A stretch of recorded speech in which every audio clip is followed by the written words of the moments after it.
Ryan, what did you make of that? Intense, just so enjoyable. Days like this are just, it's what we live for. Sort of took me back to the FA Cup days last season, and it's the benchmark now.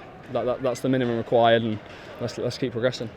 It's better than the FA Cup last year, though, isn't it? Because it's the Premier League. Yeah, once it's sunk in, obviously I've just finished. But yeah, it's a special day, and we want more.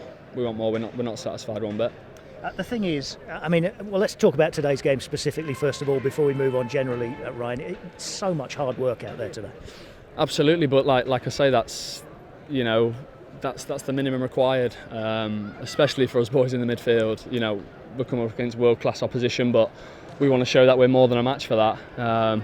We didn't get off to the best of starts, but we're building, we're progressing. The lads are gelling, bedding in, and we want more of the same.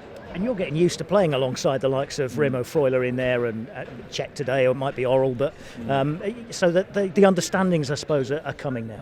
Yeah, definitely. I think it's tough because obviously we've had a lot of new players come in and we're not getting the results, so changes are required, but then it's tough to then build them relationships on the pitch.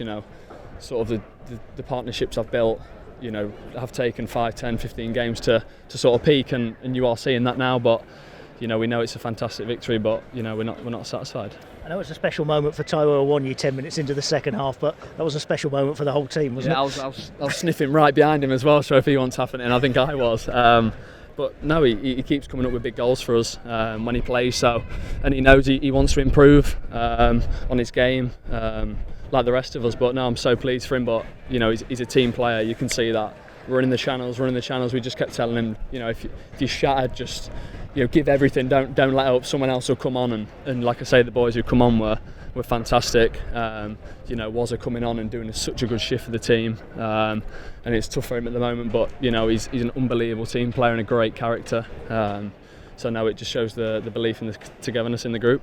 The thing is, you have that minute of euphoria, I suppose, don't you, when you've scored the 30 seconds or whatever.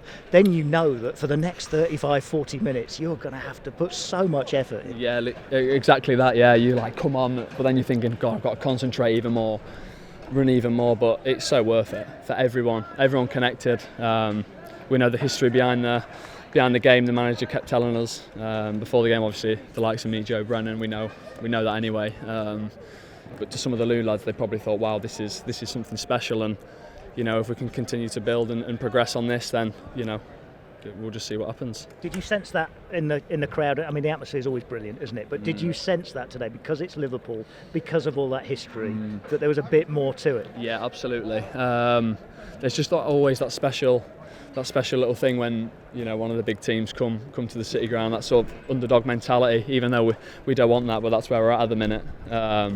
No, it's incredible, and like I say, the manager told us very, very clearly before the game what it meant to everyone. And the minimum required to, just get them on the edge of their seat, and just, every tackle, every header they were cheering, and it really does spur us on, and we're going to need that till the end of the season.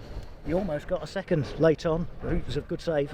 I just spoke about that in there. That the lad said, Alisson, he comes steaming off his line, just like he did in the FA Cup.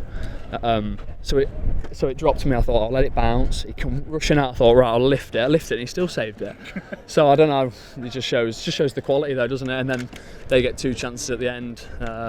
Dean, unbelievable. I mean, that save from Dean Henderson was incredible. He's top drawer. But he knows he's a top keeper. We know that, and that's back-to-back clean sheets. And clean sheets, you're picking up points. So that's our foundation. Back-to-back clean sheets. It's 1 defeat in 4 now after the couple of draws, and the defeat was to as Steve Hodges just described it upstairs, a dodgy penalty at Wolves, and you deserved a draw that day as well. But a win like today and a clean sheet against Liverpool has to give you belief and confidence going forward. Yeah, it has to. It has to. We just said that. We're off tomorrow, but we're itching to get back in, because when you're doing well, you just want to keep going, keep training, keep getting better. We're probably a bit gutted because you want to play again, and there's no midweek game this week. But it's another exciting game at the Emirates next Sunday. So yeah, we're going to be bang up for him. Why not? Why can't we go there and get a great result again? Because I could just sense the belief today. You think, oh God, don't get ahead of yourself. But some days at the City Ground you come in and you just think, oh, I've got a good feeling, and I did today, and luckily, the boys performed. Certainly did. You've got a scar on your nose, you've got a black eye from Brighton in the week. I can't really you don't care, do you? Media and stuff with it. Honestly, look a mess. You don't care. No, I don't. Well done, Ryan. Cheers. Thank you.